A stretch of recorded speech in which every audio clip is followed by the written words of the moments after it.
Hi అండి, నమస్తే. నేను మీ లక్ష్మీరాజ్యం. ఈరోజు వీడియోలో మా పాపనంతర కాలనీలో మేము చేసుకున్న గణపతి నవరాత్రి విశేషాలను మీతో షేర్ చేసుకుంటా. మా కాలనీ కాకినాడ ఏపీఎస్పీ సమీపంలో ఉంది. మా కాలనీ చాలా ప్రశాంతంగా ఉంటుంది. కాలనీలో అందరూ చాలా యూనిటీగా, ఫ్రెండ్లీగా ఉంటాము. అన్ని అకేషన్స్ కూడా చాలా గ్రాండ్గా సెలబ్రేట్ చేసుకుంటాము. జనవరి 1, ఆగస్ట్ 15 గణపతి నవరాత్రులు చాలా బాగా సెలబ్రేట్ చేసుకుంటూ ఉంటాం. గణపతి నవరాత్రులు అయితే చాలా విశేషంగా చెప్పుకోవాలి. అంత బాగా సెలబ్రేట్ చేసుకుంటాము. పెద్ద గణపతి విగ్రహం పెట్టుకుని చాలా బాగా సంబరంగా చేసుకునేవాళ్ళం.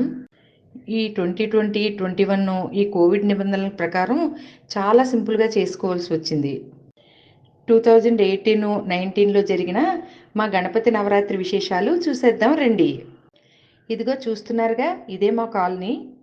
పచ్చపచ్చగా చాలా ఆహ్లాదంగా ఉంది కదా. అన్ని వీధులకి కూడా సిమెంట్ రోడ్స్ ఉంటాయి. మార్నింగు ఈవినింగు వాకింగ్ చేసుకునే వాళ్ళకి చాలా వీలుగా ఉంటుంది. మా కాలనీలోనే ఒక కమ్యూనిటీ హాల్ ఉంది.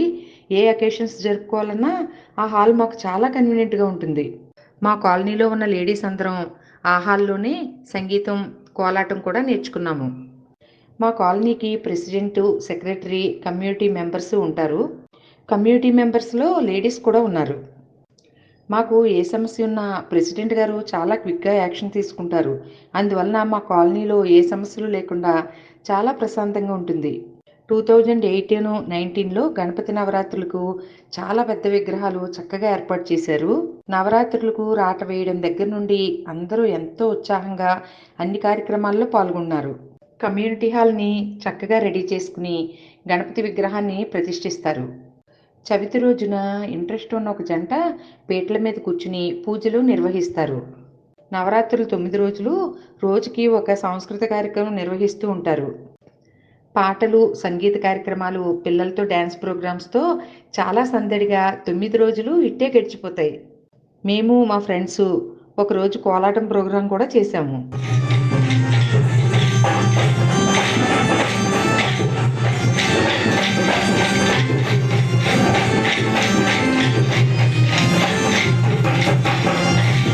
మార్నింగు ఈవినింగు కూడా గణపతికి పూజలు నిర్వహించి అందరూ రకరకాల ప్రసాదాలు చేసుకుని వచ్చి గణపతికి నైవేద్యం పెట్టి ప్రసాదాలు పంచిపెడతారు. నవరాత్రులు పూర్తయిన తర్వాత 10వ రోజు నిమజ్జనం కార్యక్రమం. ఆ హడావిడి మాటల్లో చెప్పలేను. ఆ రోజు గణపతి ప్రతిమను వ్యాన్లో పెట్టి మా కాలనీ వీధులన్నీ కూడా తిప్పి గణపతి దర్శనం చేయిస్తారు. అన్ని వీధుల్లో తిరుగుతూ మాకు దగ్గరగా ఉన్న సముద్రం దగ్గరికి తీసుకుని వెళ్ళి నిమజ్జనం చేసేస్తారు. అందరం మా ఇళ్లలో చేసుకున్న గణపతి పూజ చిన్న విగ్రహాలు కూడా ఆ రోజే నిమజ్జనానికి తీసుకువెళ్తాము. చూస్తున్నారుగా, అందరూ ఎంతో సంతోషంగా, ఉత్సాహంగా కేరింతలు కొడుతున్నారు. నిమజ్జనం చేయడానికి మగవాళ్ళతో పాటుగా ఆడవాళ్ళు కూడా ఎంతో ఉత్సాహంగా వెళ్తాము.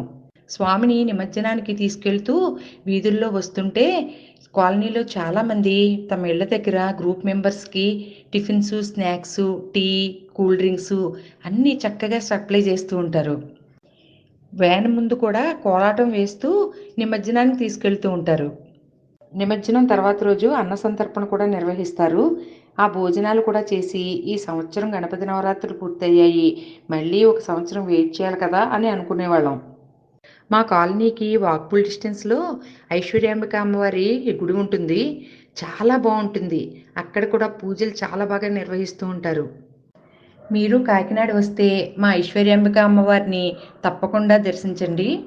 ఈ కరోనా మహమ్మారి తొందరగా వదిలివేస్తే మళ్ళీ వచ్చే సంవత్సరమైనా ఎంతో ఉత్సాహంగా గణపతి నవరాత్రులను చేసుకోవాలని ఆశిస్తున్నాను. Take care friends, bye.